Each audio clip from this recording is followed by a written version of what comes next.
আসো, আসো, তুমি আসো। ভাই এবার নির্বাচনে আপনি কাকে ভোট দিবেন? আমার ভাই, তোমার ভাই, জামাত ভাই, জামাত ভাই। ভোট দেবো দাঁড়িপাল্লা, যা করে আল্লাহ। হিন্দু মুসলমান এক মায়ের সন্তান। আসলে সত্যি কথা বলতে ভাই, আমরা তো আমার 30 বছর বয়সে বিএনপি দেখছি, আওয়ামী লীগ দেখছি, অন্যান্য দল দেখছি।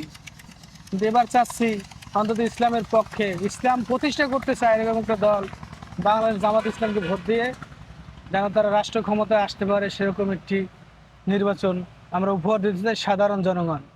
তো আমার মাধ্যমে সাধারণ জনগণকে আমি দাওয়াত দিচ্ছি বা তাদেরকে উৎসাহ দিতেছি যে আপনারা আসেন, অন্তত ইসলাম চায়, ইসলামকে ক্ষমতা আনতে চায় এরকম একটি দলকে আমরা ভোট দিই, সেটা যে দলই হোক, কারণ ইসলাম ক্ষমতা আসে এরকম একটি দল আমরা চাই।